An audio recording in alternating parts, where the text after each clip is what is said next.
this is a domino effect of what LeBron said the other day. What did he say? What did he say after the Brooklyn game? I don't have much time left. I don't have much time left. So he wants to play with his son. This is the time now. Bronny is probably most likely going to get a free agent pickup if he doesn't get drafted. Possibly the Lakers will pick him up in a free agency. This is his opportunity to play with his son and ride into the sunset. I truly believe it. I truly believe it. I think Bron meant what he said. He's seeing how the year is going. He's going to let it play out. I don't have much time left. Bronny goes in, gets picked up as a free agent or a draft pick. Sign my son. Let this be his farewell tour and ride into the sunset. I truly believe that. All right. Keyshawn, you are surprised because you said the other day you expected him to play at least one more year of college basketball. And I kind of, I did yesterday or the day before, whenever we had the conversation about it.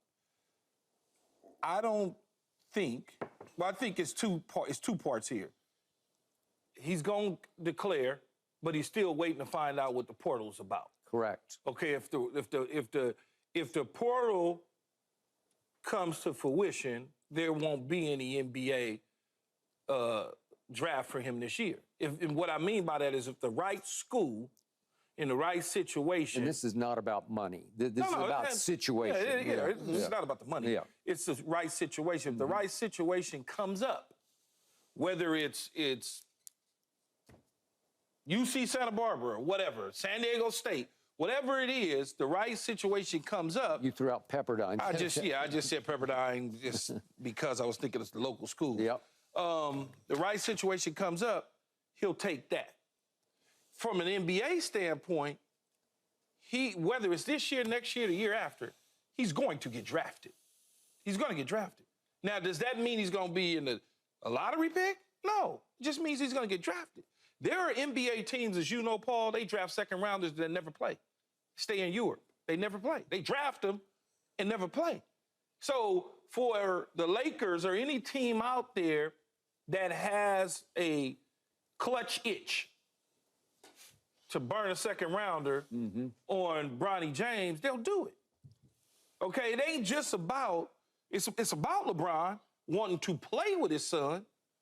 And the Lakers is the team that he's with right now, and I don't foresee LeBron not signing an extension and going to another team. I think the Lakers is his final stop as far as team goes, and I think Jeanie Buss and Rob Pelinka, with a certain pick, would draft Bronny James.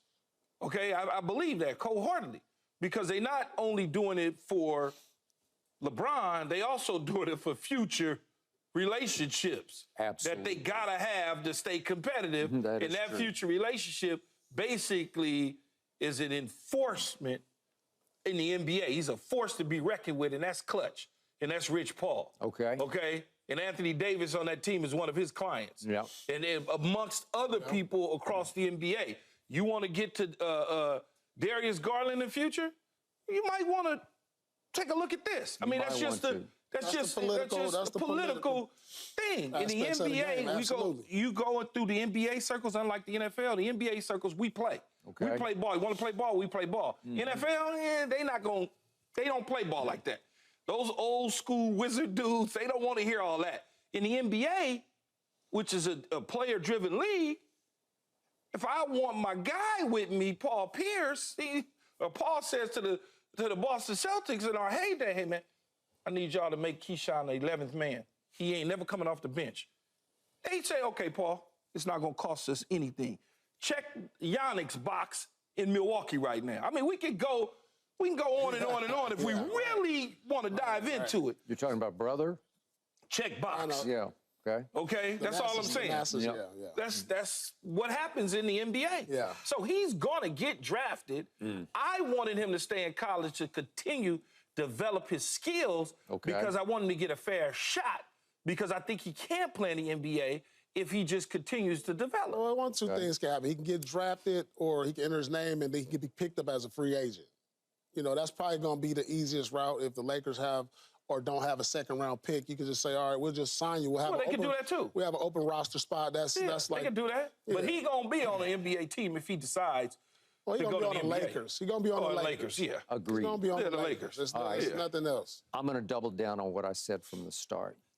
And I'm sure some people will find it insane that I would make this case because Bronny just averaged as a freshman at your school 5 points, 3 rebounds, and 2 assists, and shot 36% from the floor and 27% from 3. How nice of you to round it up. Yeah, I rounded up because it was 4.8 points up to 5. And he played like 20 minutes. I didn't check this, but it's about 20 minutes a night. I think he started 6 games.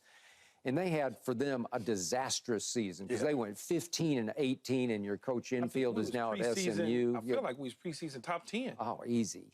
I mean, I thought we'd be talking about Bronny and Collier right now, like they'd be playing tomorrow, right? Playing in Phoenix. Okay. Here's the point about Bronny James. Keyshawn, I don't believe he has the skill set to go to Pepperdine or Santa Barbara or Duquesne or wherever he might land, even Duke. Let's do Duke. He doesn't have a scoring skill set where he'd go somewhere and average 20 a game next year. You say, oh, he's ready for the NBA.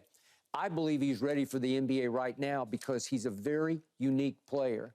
But it's almost like he was born to complement his father because he can play defense at the NBA level because he's got physicality to him. He's got high IQ thanks to his father, and he knows how to play basketball. And I think he's going to be a really good spot-up three-point shooter, and I don't know what the 27% is about, but I will say this.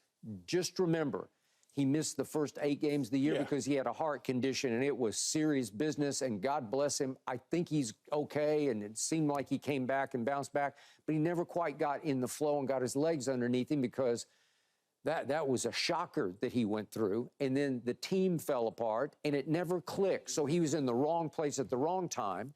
But if you put him on the Lakers next year, LeBron would figure out how to utilize him and play with and off him the way he does off Austin Reeves because they vibe, because they get it. Austin Reeves just knows how to play. Bronny knows how to play basketball.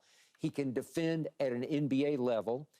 He can pass the ball. He's not his father, but he just knows how to play basketball. He will blend better in the NBA than he can in college because he can't blend in college because everybody says he's Bronny James. He's named after his father. We need to.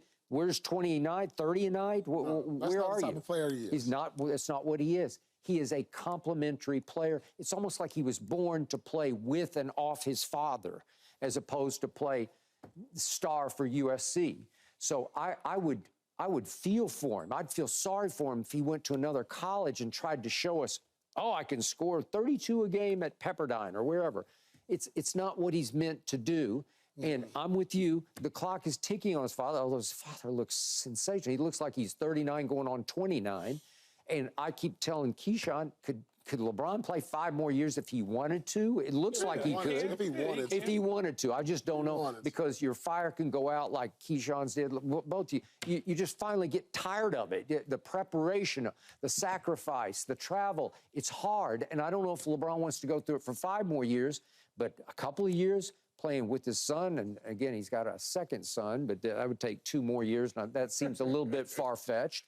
But to your point, if it becomes clear politically that Bronny is going to play with his father no matter what, would anybody dare to try to draft him and talk him into, just saying, well, I'm sorry, we have your rights, you're going to come here? I just don't think they would take on Clutch, right? No. Nobody's going to dare to do that. Nobody's going to be the What are you saying? Draft Bronny? Yeah, what is it? It'd be if he's sitting there.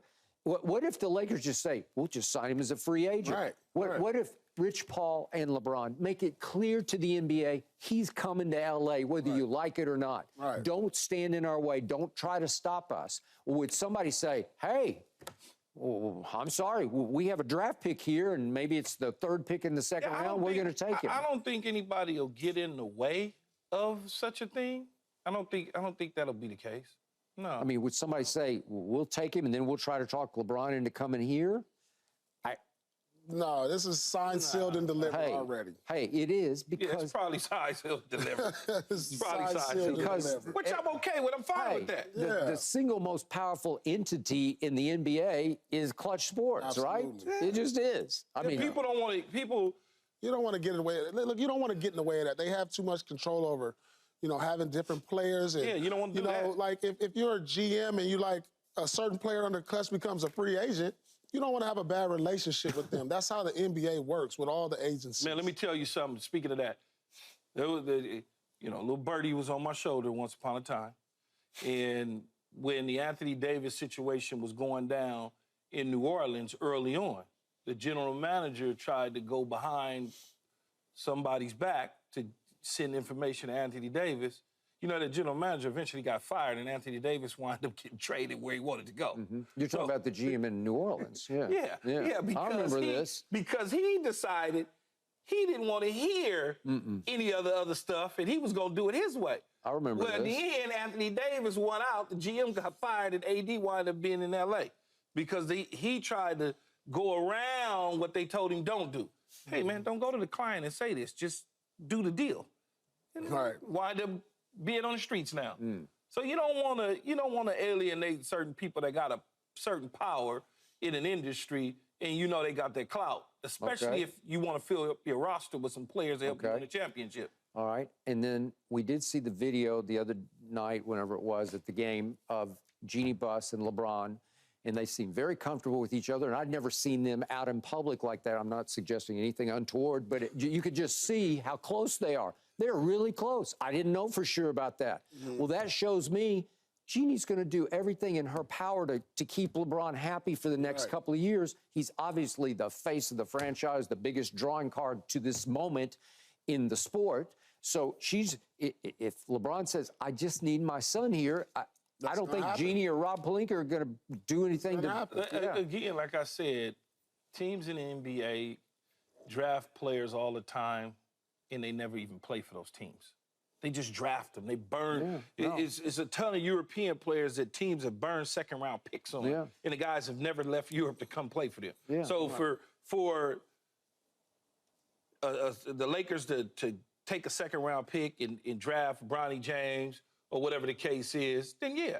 Now, I don't know if teams... Keyshawn, I don't know if they need to burn a draft pick. I'm with Paul. I think you just say he's coming. I mean, I guess you could do that, too. You don't even have to, take that risk. I guess you could do that, too. Yeah. But it's something about being drafted. It's just something about being drafted. Guys want to be drafted. They, it's just... Well, you know how they go, Paul. They be wanting to be drafted. Well, easy for you to say. No, it has nothing to do with me. I know. I'm just saying guys want to be drafted. They I think we feel a live in a certain day and way. age, you just want to be on the NBA team. All right. We'll get back to that in just a moment. But now we go to the GOAT because Lil Wayne joins us to debate that Van Lith transfer and much more. That's coming up next.